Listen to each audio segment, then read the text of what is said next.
உலக மக்கள் அனைவருக்கும் வணக்கம். இப்போது நாம் கன்னி ராசியின் புத்தாண்டு பலன்களை பார்ப்போம். 6ல் சனி இருப்பதால் எதிரிகள் விலகுவர். லாபம் எதிர்பார்த்ததை விட கூடுதலாக கிடைக்கும். ஜென்மத்தில் கேது, 7ல் ராகு இருப்பதால் சர்ப்ப கிரகங்களின் பிடியில் இருக்கிறீர்கள். எனவே வரும் வாய்ப்புகளில் பல கை நழுவிச் செல்லலாம். உத்தியோகத்தில் சக பணியாளர்களால் தொல்லை ஏற்படலாம். அதனால் புதிய வேலைக்கு மாறுவது பற்றி சிந்திப்பீர்கள். அஷ்டமத்தில் குரு இருப்பதால் அலைச்சலுக்கேற்ற ஆதாயம் கிடைக்காது. புத்தாண்டின் கிரகநிலைகள். புத்தாண்டின் தொடக்கத்தில் உங்கள் ராசியிலேயே கேது சஞ்சரிப்பதால் ஆன்மீக நாட்டம் அதிகரிக்கும். சப்தம ராகுவின் ஆதிக்கத்தால் ஏற்ற இறக்கமான வாழ்க்கை அமையும். எப்போதும் மனக்குழப்பத்திலேயே இருப்பீர்கள். இதுபோன்ற காலங்களில் சுபவிரயங்களை செய்தால் வீண் விரயங்களிலிருந்து விடுபடலாம். அஷ்டமத்தில் குரு சஞ்சரிப்பதால் எதையும் ஒரு முறைக்கு பல முறை செய்ய வேண்டியதற்கும் வம்பு வழக்குகள் அதிகரிக்கும். இருப்பினும் அதை எதிர்கொள்ளும் ஆற்றல் உங்களுக்கு உண்டு. புதனும் சுக்கிரனும் 3ல் இணைந்திருக்கிறார்கள். அதேபோல் 4ஆம் இடத்தில் சூரியனும் செவ்வாயும் இணைந்துள்ளார்கள். யோகம் தரும் சனி 6ல் இருக்கிறார். எனவே என்றைக்கோ வாங்கி போட்ட இடம் இப்பொழுது பல மடங்கு விலை உயர்ந்து லாபத்தை கொடுக்கும். குருவின் பார்வை பலன். இந்த புத்தாண்டின் தொடக்கத்தில் குரு பகவான் உங்கள் ராசிக்கு 8ல் சஞ்சரிக்கிறார். அது அவ்வளவு நல்லதல்ல. அஷ்டமத்து குருவின் ஆதிக்கத்தால் மன உளைச்சல் அதிகரிக்கலாம். மதிப்பும் மரியாதையும் குறையாமல் பார்த்துக்கொள் சிரமப்படுவீர்கள். விரயங்கள் அதிகரிக்கும். குருவின் பார்வை உங்கள் ராசிக்கு 2, 4, 12 ஆகிய இடங்களில் பதிகிறது. எனவே தாய் வழி ஆதரவு கிடைக்கும். பெற்றோரின் உடல்நலம் சீராகும். பயணங்கள் மூலம் உங்கள் எதிர்பார்ப்புகள் நிறைவேறும். குடும்பத்தில் சுபகாரியம் நடைபெறும். கும்ப சனியின் சஞ்சாரம். உங்கள் ராசிக்கு 6ஆம் இடத்தில் சனி பகவான் சஞ்சரிக்கிறார். எனவே ஜீவனஸ்தானம் பலப்படுகிறது. உத்தியோகம், தொழிலில் நல்ல திருப்பங்கள் ஏற்படும். பொருளாதார நிலை திருப்தி தரும். தேவைக்கேற்ப பணம் வந்து கொண்டே இருக்கும். சனியின் பார்வை 3, 8, 12 ஆகிய இடங்களில் பதிகிறது. சனியின் பார்வை 3ஆம் இடத்தில் பதிவதால் சகோதர ஒற்றுமை பலப்படும். வழக்குகள் சாதகமாகும். பாகப்பிரிவினை சுமூகமாக முடியும். உடன்பிறப்புகளின் இல்லங்களில் நடைபெறும் சுப நிகழ்ச்சிகளை முன்னின்று நடத்தி வைப்பீர்கள். உத்தியோகத்தில் சக பணியாளர்களின் ஒத்துழைப்பால் உயர்வு உண்டு. சனியின் பார்வை 8ஆம் இடத்தில் பதிவதால் இழப்புகளை ஈடு செய்ய புதிய வாய்ப்புகள் வந்து சேரும். சிறு சிறு ஆரோக்கிய தொல்லைகள் வந்து அலைமோதும். பங்குதாரர்களின் விரோதத்தால் இதுவரை மூடிக்கிடந்த தொழில் திறப்பு விழா காணும்.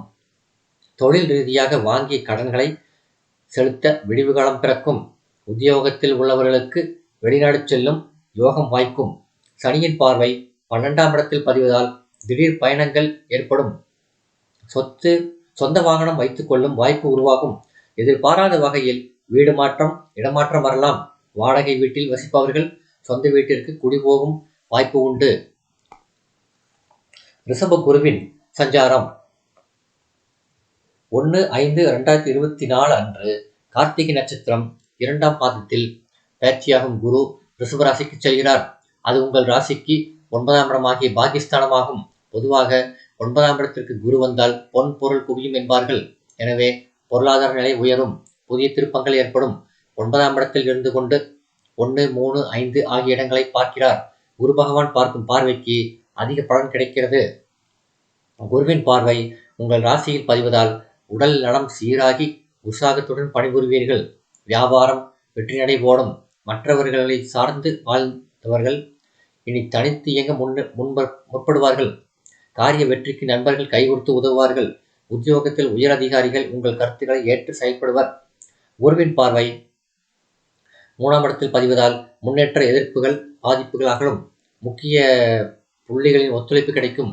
தொழில், உத்தியோகம், பொதுநலம், அரசியல் போன்றவற்றில் நீங்கள் நினைத்தது நடைபெறும். பணியாளர்கள் பக்கபலமாக இருப்பார்கள்.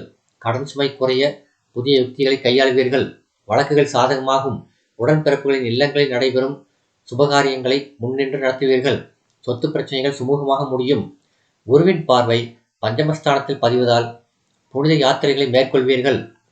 பாகப்பிரிவினையில் இருந்த இடையூறுகள் அகலும். பிள்ளைகளின் படிப்பிற்கேற்ற வேலை கிடைத்து வருமானம் சிறப்பாக அமையும். ஆன்மீக பணியில் அதிக ஆர்வம் காட்டுவீர்கள். ஒரு சிலருக்கு அதிகார பதவிகள் கிடைக்கலாம். அசையா சொத்துக்களை வாங்கி மகிழ்வீர்கள். ராகு கேதுக்களின் ஆதிக்கம். புத்தாண்டில் உங்கள் ராசியில் கேதுவும் 7ல் ராகுவும் சஞ்சரிக்கிறார்கள். குடும்பத்தில் குழப்பங்கள் அதிகரிக்கும். கொடுத்த வாக்கை காப்பாற்ற இயலாது. கடுமையாக முயற்சித்தும் சில காரியங்கள் முடிவடையாமல் போகலாம். கல்விக்காக எடுத்த முயற்சி தாமதமாகலாம். பிறருக்கு பொறுப்பு சொல்வதால் பிரச்சனைகள் உருவாகும். வாக்குவாதத்தை தவிர்ப்பது நல்லது. வளர்ச்சி ஏற்படுவது போல் ஏற்பட்டு பிறகு தளர்ச்சியாகிவிடும். மாற்று வைத்தியத்தின் மூலம் உடல்நலம் சீராகும்.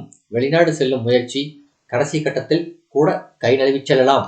சனி குருவின் வக்ரகாலங்கள். சனியின் வக்ர காலத்தில் பொருளாதார பிரச்சனை அதிகரிக்கும்.